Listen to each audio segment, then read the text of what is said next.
नमस्कार विद्यार्थी मंडळी, मराठी जी के चॅनलवर आपलं पुन्हा एकदा स्वागत आहे. मित्रांनो, या व्हिडिओमध्ये आपण पोलीस भरती 2024साठी अतिशय महत्त्वाचे काही प्रश्न पाहणार आहोत. हे प्रश्न अतिशय महत्त्वाचे आहेत. यामध्ये आपण जी के आणि करंट अफेअर्सचा समावेश केलेला आहे. जास्त वेळ न घेता आपण व्हिडिओला सुरुवात करूया. मित्रांनो, पोलीस भरती कधी पण जाहीर होऊ शकते. तुम्ही तुमचा अभ्यास आणि ग्राउंड चालू ठेवायचा, ठीक आहे. प्रश्न आहे बघा पहिला, सरदार वल्लभभाई पटेल राष्ट्रीय पोलीस अकॅडमी कोठे आहे? पोलीस भरतीच्या दृष्टिकोनातून महत्त्वाचा प्रश्न आहे. तर मित्रांनो, ही जी अकॅडमी आहे ती बघा तेलंगणा राज्यामध्ये आहे. पर्याय क्रमांक बी, तेलंगणा आपलं योग्य उत्तर असणार आहे, ठीक आहे. तेलंगणामध्ये हैदराबादमधील शिवरामपल्ली या ठिकाणी आहे. हैदराबादमधील शिवरामपल्ली या ठिकाणी ही अकॅडमी आहे, ठीक आहे. हिची स्थापना झाली होती बघा 15 सप्टेंबर 1948ला. 15 सप्टेंबर 1948ला हिची स्थापना झाली होती, ठीक आहे. महत्त्वाचा प्रश्न आहे. मित्रांनो, या व्हिडिओच्या आपण शेवटला या सर्व प्रश्नांची रिव्हिजन ठेवलेली आहे. तिथपर्यंत तुम्ही सर्व व्हिडिओ बघायचा आहे. रिव्हिजन तुम्ही पाहिली तर हे सर्व प्रश्न तुमचे तोंडपाठ होऊन जाणार आहे, ठीक आहे. त्यानंतर प्रश्न बघा, खालीलपैकी कोणते राष्ट्रीय उद्यान मध्य प्रदेशमध्ये आहे?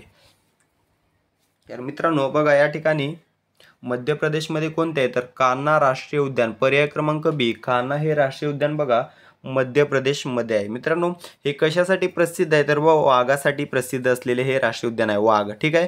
कोणत्या ठिकाणी? मांडला या ठिकाणी. मध्य प्रदेशमधील मांडला या ठिकाणी आहे. वाघासाठी प्रसिद्ध आहे. कोणते? कान्हा हे राष्ट्रीय उद्यान, ठीक आहे. तर मित्रांनो, या ठिकाणी आपण ताडोबाचा जर विचार केला तर बघा आपल्या महाराष्ट्रामध्ये चंद्रपूर या ठिकाणी आहे. ताडोबा राष्ट्रीय उद्यान महाराष्ट्रामध्ये चंद्रपूर या ठिकाणी आहे. कशासाठी प्रसिद्ध आहे? वाघ आणि मगरीसाठी प्रसिद्ध आहे, ठीक आहे. या ठिकाणी आपण बंदीपूरचा जर विचार केला तर मित्रांनो, बंदीपूर हे जे राष्ट्रीय उद्यान आहे ते बघा कर्नाटकमध्ये म्हैसूर या ठिकाणी आहे. कर्नाटकमध्ये म्हैसूर या ठिकाणी आहे. त्यानंतर बघा भरतपूर या जर राष्ट्रीय उद्यानाचा विचार आपण जर केला तर भरतपूर या ठिकाणी राजस्थानमध्ये भरतपूर या ठिकाणी पक्ष्यांसाठी प्रसिद्ध आहे. पोलीस भरतीला याच्यावर प्रश्न विचारण्यात आलेला आहे. तलाठी भरतीत देखील विचारण्यात आलेला आहे भरतपूर, ठीक आहे. आपलं मूळ उत्तर मध्य प्रदेशमध्ये कोणते राष्ट्रीय उद्यान आहे? कान्हा. ओके. शेवटी रिव्हिजन बघायची आहे जेणेकरून तुम्हाला प्रश्न पाठ होऊन जातील. त्यानंतर बघा, भारतीय वन कायदा कोणत्या वर्षी अस्तित्वात आला? तर मित्रांनो, हा जो भारतीय वन कायदा आहे तो 1927ला अस्तित्वात आलेला आहे. पर्याय क्रमांक ए, 1927 या ठिकाणी आपलं योग्य उत्तर असणार आहे, ठीक आहे. त्यानंतर मित्रांनो बघा, या ठिकाणी 1878ला बघा एक कायदा अस्तित्वात आलेला आहे, हत्ती संरक्षण, ठीक आहे. हत्ती संरक्षण कायदा 1878ला अस्तित्वात आलेला आहे.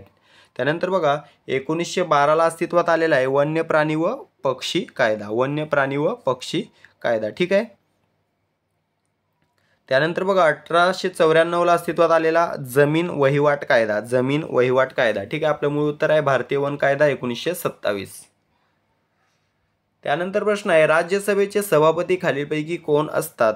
मित्रांनो, कोण आहेत असं विचारलं जातं. या ठिकाणी कोण असतात असं विचारलंय. तर बघा, राज्यसभेचे सभापती हे भारताचे उपराष्ट्रपती असतात. राज्यसभेचे सभापती भारताचे उपराष्ट्रपती असतात. सध्या कोण आहेत? जगदीप धनखड हे भारताचे उपराष्ट्रपती आणि राज्यसभेचे सभापती आहेत, ठीक आहे. राष्ट्रपती आहेत बघा द्रौपदी मुर्मू. पंतप्रधान आहेत नरेंद्र मोदी. भारताचे सरन्यायाधीश आहेत DY चंद्रचूड, ठीक आहे. त्यानंतर प्रश्न बघा, राजमाता जिजाऊ साहेब यांचे जन्मस्थान असलेले सिंदखेड राजा हे ठिकाण कोणत्या जिल्ह्यामध्ये आहे? बऱ्याच वेळेला हा प्रश्न विचारला जातो. तर मित्रांनो, हे जे ठिकाण आहे सिंदखेड राजा ते बुलढाणा जिल्ह्यामध्ये आहे. पर्याय क्रमांक सी, बुलढाणा या ठिकाणी योग्य उत्तर असणार आहे. मित्रांनो, कधी झालेला जिजाऊ साहेबांचा जन्म? तर बघा 12 जानेवारी 1598.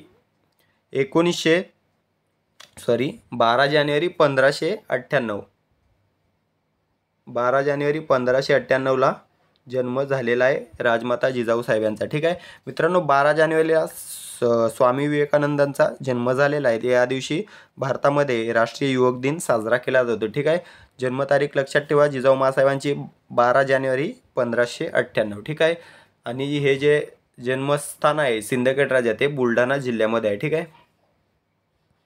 त्यानंतर प्रश्न आहे का, उच्च न्यायालयातील सर्व न्यायाधीशांना पद व गोपनीयतेची शपथ देण्याचा अधिकार कोणाचा आहे? मित्रांनो, प्रश्न नीट आणि काळजीपूर्वक वाचायचा. या ठिकाणी काही मुलं घाईघाईमध्ये राष्ट्रपती उत्तर देऊन टाकतात, पण राष्ट्रपती नसून या ठिकाणी राज्यपाल योग्य उत्तर असणार आहे. या ठिकाणी उच्च न्यायालय विचारलं आहे, सर्वोच्च नाही. तर बघा, उच्च न्यायालयातील सर्व न्यायाधीशांना पद व गोपनीयतेची शपथ संबंधित राज्याचा राज्यपाल देत असतो. हेच जर सर्वोच्च न्यायालयात विचारलं तर राष्ट्रपती योग्य उत्तर असणार आहे. ठीक आहे.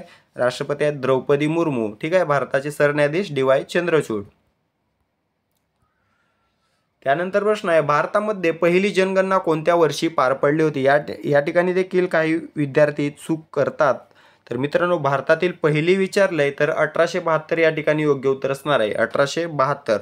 जर स्वातंत्र्यानंतरची पहिली विचारलं तर 1951 उत्तर असणार आहे. ठीक आहे.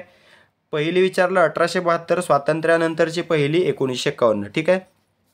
आता भारतामध्ये पहिली जनगणना जी झाली ती कोणाच्या काळात झाली असा देखील प्रश्न विचारला जातो. तर बघा, लॉर्ड मेयोच्या काळामध्ये झालेली, लॉर्ड मेयोच्या काळामध्ये 1872ला पहिली जनगणना झाली. ठीक आहे मित्रांनो. 2011ची जनगणना कितवी होती? तर 15वी जनगणना होती भारताची. 15वी जनगणना होती 2011ची. त्यानंतर अजून जनगणना झालेली नाही. त्यानंतर प्रश्न बघा, खालीलपैकी कोणती नदी गोदावरीची उपनदी नाही आहे? हे शेवटपर्यंत नीट वाचायचं. या ठिकाणी विचारलंय नाही तर कोणती उपनदी नाही बघा. या ठिकाणी इंद्रायणी ही जी नदी आहे ती गोदावरीची उपनदी नसून भीमा या नदीची उपनदी आहे. ठीक आहे. बाकी 3 नद्या बघा गोदावरी नदीच्या उपनद्या आहेत. दारणा, प्रवरा, इंद्रावती. ठीक आहे. इंद्रायणी ही गोदावरीची नसून भीमा नदीची उपनदी आहे. त्यानंतर हा एक महत्त्वाचा प्रश्न बघा, आयुष्य कसे जगावे हे आत्मचरित्र कोणाचे आहे? तर मित्रांनो, या ठिकाणी मनोहर जोशी यांचे हे आत्मचरित्र आहे, आयुष्य कसे जगावे. मागे मित्रांनो मी तलाठी भरतीचे प्रश्न टाकायचो तेव्हा बघा काही विद्यार्थी मला कमेंट करून सांगायचे की मी एक पुस्तक टाकलेलं माझा बाप आणि मी. तर मित्रांनो, काही विद्यार्थ्यांनी कमेंट केले आहे हे पुस्तक नरेंद्र जाधवांचे आहे, व्यंकटेश माडगुळकरांचे नाही. तर मित्रांनो तुम्हाला सांगतो बघा, 2 पुस्तकं आहेत सेम टायटलची. तर बघा, माझा बाप आणि मी व्यंकटेश माडगुळकर यांचा आहे, माझा बाप आणि मी. ठीक आहे. आमचा बाप आणि आम्ही याचे नरेंद्र जाधव आहेत. ठीक आहे. दोन्ही लक्षात ठेवा, कन्फ्यूज होऊ नका. बघा, माझा बाप आणि मी व्यंकटेश माडगुळकर, आमचा बाप आणि मी आमचा बाप आणि आम्ही नरेंद्र जाधव. ठीक आहे. ही दोन्ही पुस्तकं समान वाटतात पण ती वेगवेगळी आहेत. आणि आपलं मूळ उत्तर आहे आयुष्य कसे जगावे, मनोहर जोशी. त्यानंतर प्रश्न आहे बघा, कोणत्या कलमानुसार अस्पृश्यता पाळणे हा गुन्हा मानला गेला आहे? अतिशय महत्त्वाचा प्रश्न आहे. तर मित्रांनो, कलम 17 नुसार अस्पृश्यता पाळणे हा गुन्हा मानला गेला आहे. कलम 17 लक्षात ठेवा. त्यानंतर प्रश्न आहे, जिवंतपणी स्वतःची प्रेतयात्रा पाहणारा द्रष्टा समाज सुधारक कोण? महत्त्वाचा प्रश्न आहे. तर मित्रांनो उत्तर असणार आहे गोगा आगरकर किंवा गोपाळ गणेश आगरकर. ठीक आहे. सेम प्रश्न विचारला जातो यांच्यासाठी बघा, इष्ट असेल ते बोलणारा आणि साध्य असेल ते करणारा, इष्ट असेल ते बोलणारा आणि साध्य असेल ते करणारा समाज सुधारक कोण? तर गोग आगरकर, गोपाळ गणेश आगरकर. ठीक आहे. त्यानंतर प्रश्न आहे, लोकसभेचे अध्यक्ष सध्या कोण आहेत? तर मित्रांनो ओम बिर्ला हे लोकसभेचे अध्यक्ष आहेत सध्या. ठीक आहे मित्रांनो. UPSCचे अध्यक्ष विचारले तर मयूर सोनी हे UPSCचे अध्यक्ष आहेत. S जयशंकर कोण आहेत? आपले भारताचे परराष्ट्र मंत्री आहेत. जगदीप धनखड हे आपल्या भारताचे उपराष्ट्रपती आहेत. ठीक आहे. आता महत्त्वाचा प्रश्न बघा, इलेक्ट्रिक वाहनाचे सर्वाधिक सार्वजनिक चार्जिंग स्टेशन असणारे राज्य कोणते? मित्रांनो, आधी 1 नंबरवर महाराष्ट्र होते परंतु आता कर्नाटकने महाराष्ट्राची जागा घेतलेली आहे आणि सर्वाधिक इलेक्ट्रिक वाहनांचे चार्जिंग स्टेशन, सार्वजनिक चार्जिंग स्टेशन असणारे राज्य बनलेले आहे कर्नाटक. ठीक आहे. आता महाराष्ट्र आपला 2ऱ्या क्रमांकावर आहे, दिल्ली 3ऱ्या क्रमांकावर आहे. ठीक आहे मित्रांनो. हे झालं चार्जिंग स्टेशन. आता जर विचारलं इलेक्ट्रिक वाहने असणारे राज्य कोणते सर्वाधिक? उत्तर प्रदेश. ठीक आहे. दोन्ही वेगळे, हे चार्जिंग करण्याचे स्टेशन आणि आपण या ठिकाणी वाहने दोन्ही बघितलेलं आहे. तर चार्जिंग करण्याचे स्टेशन कोणत्या राज्यात सर्वात जास्त आहेत? कर्नाटक. आणि वाहने कोणत्या राज्यात जास्त आहेत? उत्तर प्रदेश. ठीक आहे. त्यानंतर प्रश्न आहे, अलीकडेच जाहीर झालेल्या फिफाच्या क्रमवारीत भारतीय संघाचे स्थान कितवे आहे? तर मित्रांनो या ठिकाणी बघा, फिफाच्या क्रमवारीत आपल्या भारताचे स्थान अतिशय खाली आहे, 117व्या स्थानी आहे. म्हणजे अतिशय खालच्या स्तराची कामगिरी या फिफाच्या क्रमवारीत आहे भारताची. ठीक आहे मित्रांनो. फिफाचा फुल फॉर्म मला तुम्ही कमेंट करून सांगायचा आहे फिफाचा. ठीक आहे. तर याची स्थापना झाली होती बघा 21 मे 1904ला. 1904ला फिफाची स्थापना झाली होती. 1904ला 21 मे. कुठे झाली होती? पॅरिसमध्ये झाली होती, फ्रान्सला. ठीक आहे मित्रांनो. याचं मुख्यालय बघा फिफाचं ज्युरिच, स्वित्झर्लंडमध्ये ज्युरिच या ठिकाणी, ज्युरिच या ठिकाणी आहे. ठीक आहे. मित्रांनो याचे सध्याचे अध्यक्ष कोण आहेत तर बघा जियानी इन्फेंटिनो हे फिफाचे सध्याचे अध्यक्ष आहेत। ठीक आहे, याचा फुल फॉर्म मला कमेंट करून सांगा फिफाचा या ठिकाणी। आता आपण बघा पाहिलं कोणत्या ठिकाणी मुख्यालय, तर मित्रांनो या ठिकाणी ज्युरिच स्वित्झर्लंड या ठिकाणी फिफाचे मुख्यालय आहे, ज्युरिच स्वित्झर्लंड। त्यानंतर बघा पहिल्या WPL चा विजेता संघ कोणता, तर मित्रांनो WPL म्हणजे काय, वुमेन प्रीमियर लीग। जसं IPL आहे पुरुषांसाठी तसं महिलांसाठी WPL आहे। तर त्याचा पहिल्या संस्करणाचा विजेता होता बघा MI, म्हणजेच जी काही गेल्या वर्षी पहिल्यांदा खेळवण्यात आली ही महिलांसाठीची प्रीमियर लीग, त्याच्यात मुंबई इंडियन्स विजेती झालेली आहे। ठीक आहे, आता या प्रश्नांची आपण रिव्हिजन मारून घेऊ। आणि बघा मित्रांनो मी प्रश्न वाचला की त्याचं उत्तर तुम्ही मनामध्ये गेस करायचं, म्हणजे तुमची रिव्हिजन आणि एक प्रकारची परीक्षाच आहे समजून जा। सरदार वल्लभभाई पटेल राष्ट्रीय पोलीस अकॅडमी कोणत्या ठिकाणी आहे, तर मित्रांनो याचं योग्य उत्तर आहे बघा पर्याय क्रमांक B तेलंगणा। त्यानंतरचा प्रश्न आहे बघा खालीलपैकी कोणते राष्ट्रीय उद्यान मध्य प्रदेशमध्ये आहे, याचं योग्य उत्तर आहे बघा पर्याय क्रमांक B कान्हा। त्यानंतर जे प्रश्न आहे बघा भारतीय वन कायदा कोणत्या वर्षी अस्तित्वात आला, याचं योग्य उत्तर आहे बघा पर्याय क्रमांक A 1927।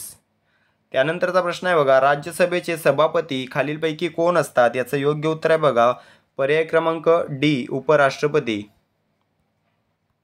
त्यानंतरचा प्रश्न आहे बघा राजमाता जिजाऊ साहेब यांचे जन्मस्थान असलेले सिंदखेड राजा हे ठिकाण कोणत्या जिल्ह्यामध्ये आहे, याचं योग्य उत्तर आहे बघा पर्याय क्रमांक C बुलढाणा। त्यानंतरचा प्रश्न आहे बघा उच्च न्यायालयातील सर्व न्यायाधीशांना पद व गोपनीयतेची शपथ देण्याचा अधिकार कोणास आहे, याचं योग्य उत्तर आहे बघा पर्याय क्रमांक B राज्यपाल। त्यानंतरचा प्रश्न आहे भारतामध्ये पहिली जनगणना कोणत्या वर्षी पार पडली, योग्य उत्तर आहे पर्याय क्रमांक A 1872। त्यानंतर प्रश्न आहे खालीलपैकी कोणती नदी गोदावरीची उपनदी नाही, योग्य उत्तर आहे पर्याय क्रमांक D इंद्रायणी। त्यानंतर प्रश्न आहे आयुष्य कसे जगावे हे आत्मचरित्र कोणाचे आहे, योग्य उत्तर आहे पर्याय क्रमांक C मनोहर जोशी। त्यानंतर प्रश्न आहे कोणत्या कलमानुसार अस्पृश्यता पाळणे हा गुन्हा मानला गेला आहे, याचं योग्य उत्तर आहे पर्याय क्रमांक D कलम 17। त्यानंतर प्रश्न आहे जिवंतपणी स्वतःची प्रेतयात्रा पाहणारा द्रष्टा समाजसुधारक कोण, याचं योग्य उत्तर आहे पर्याय क्रमांक B गोपाळ गणेश आगरकर। त्यानंतरचा प्रश्न आहे लोकसभेचे अध्यक्ष सध्या कोण आहेत, याचं योग्य उत्तर आहे पर्याय क्रमांक A ओम बिर्ला। त्यानंतरचा प्रश्न आहे इलेक्ट्रिक वाहनाचे सर्वाधिक सार्वजनिक चार्जिंग स्टेशन असणारे राज्य कोणते, याचं योग्य उत्तर आहे बघा पर्याय क्रमांक A कर्नाटक। त्यानंतर प्रश्न आहे अलीकडेच जाहीर झालेल्या फिफाच्या क्रमवारीत भारतीय संघाचे स्थान कितवे आहे, याचं योग्य उत्तर आहे बघा पर्याय क्रमांक D 117। त्यानंतरचा प्रश्न आहे फिफाचे मुख्यालय कोणत्या ठिकाणी आहे, याचं योग्य उत्तर आहे बघा पर्याय क्रमांक C ज्युरिच स्वित्झर्लंड।